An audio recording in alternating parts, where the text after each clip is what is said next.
Alright guys, we don't have a ton to talk about today, but there have been some developments of yesterday's update, and there's some good, some bad. Well, but they're actually all bad. And I saw in the comment section of the last video, a lot of Dolphins fans are irritated, and so am I, about how we handled the guard situation.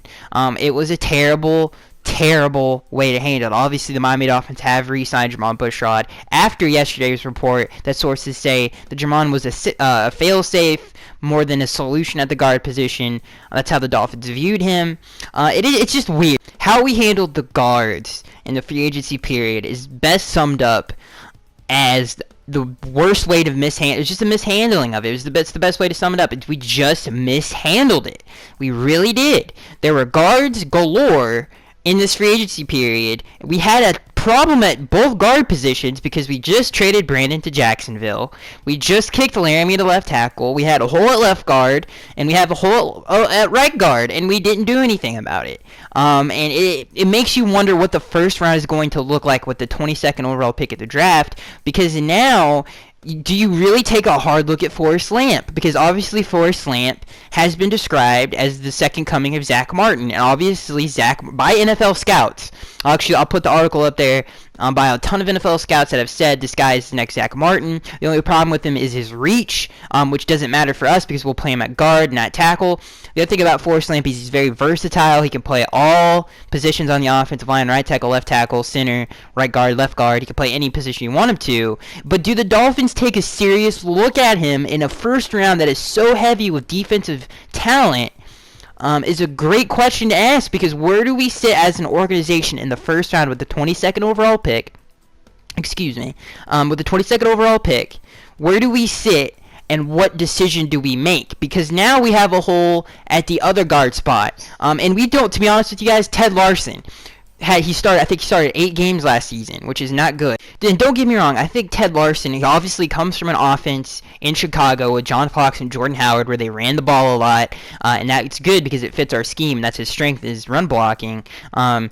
And the only thing that concerns me is he a starting guard in the NFL? Because if we don't have 2 solid starting guards in the NFL, and I think Ted is, I'm just saying, he only, he started 8 games, so if he gets hurt, there's a lot of question marks there at the guard position. That's why I'm saying, do we take a hard look at Forrest Lamp in the first round? I don't know, and it's going to be a really interesting first round for the Dolphins, and I can't wait. I cannot wait, and hopefully we don't mess it up.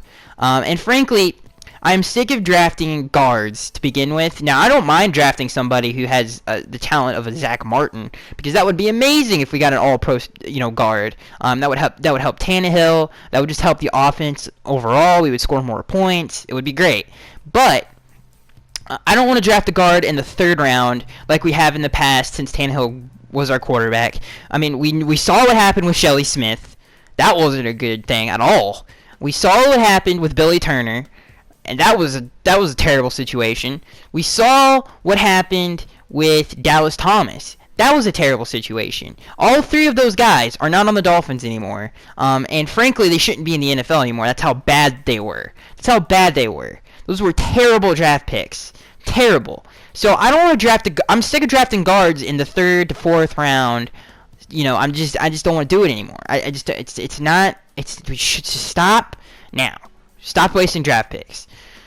So in saying that, who knows? Who really knows? And I'm just saying, Chris Greer is not Dennis Hickey or Jeff Ireland, so maybe he can make some better decisions. But I don't think we should waste a draft pick on a guard in the 3rd round. I just don't think that's a good idea.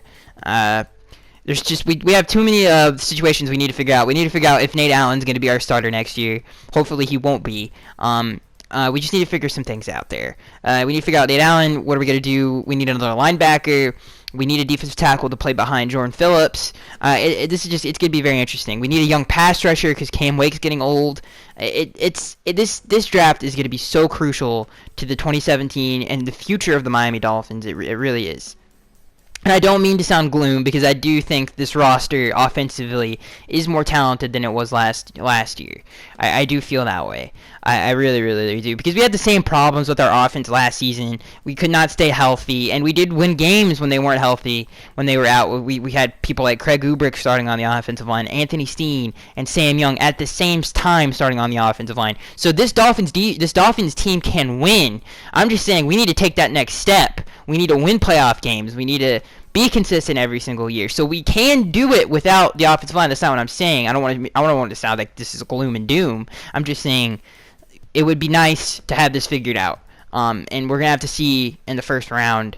And it would also be nice to not have Tannehill sacked 1,000 times a year. So we're gonna see. Hopefully we figure that out. Okay, so let's move on to the next story. And the next story is Dontari Poe.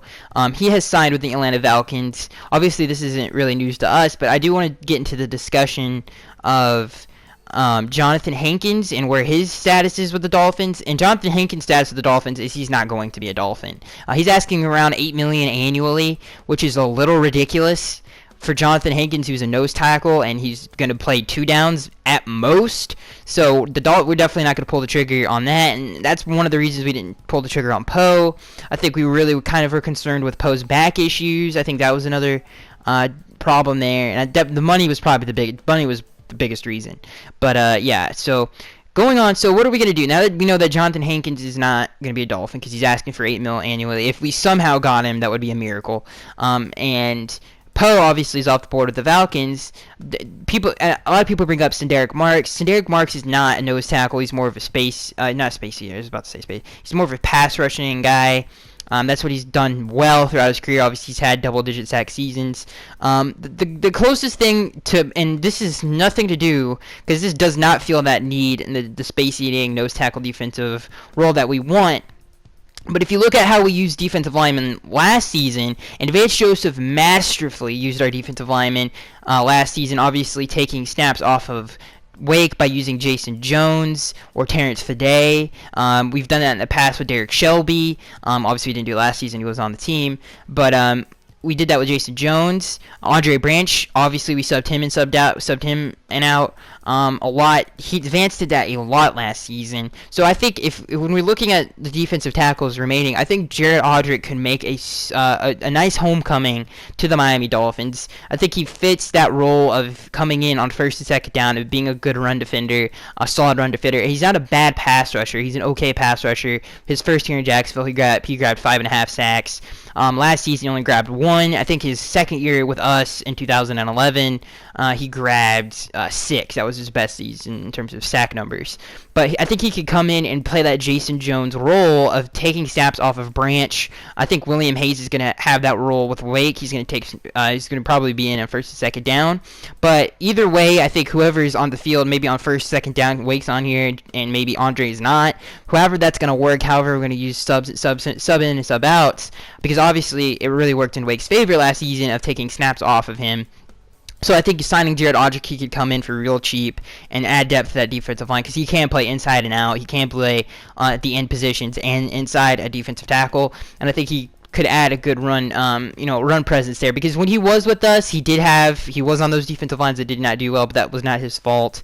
Obviously, he was also on defensive lines that we had that were really good against the run, like in Tannehill's rookie year in 2012. We ranked at points in the season. I think the first 6 games we were in the top 5 against the run, and he was part of that defensive line. So I think bringing Jared Odrick in, he could be a solid run defender to sub in and have him in that Jason Jones role that Jason Jones played last season. So that is going to be it, guys. I am Skaggs83. Let me know what you guys think of the guard situation and Jamal Bushrod re-signing with the Dolphins. And who do you think the Dolphins? Should we wait for the draft to get somebody to play behind Jordan Phillips, or do we trust Jordan Phillips to be a 3-down guy? I definitely do not. Well, who knows? So that is going to be it, guys. I am Skaggs83. Let me know what you guys think, and I'll see you guys in the next one.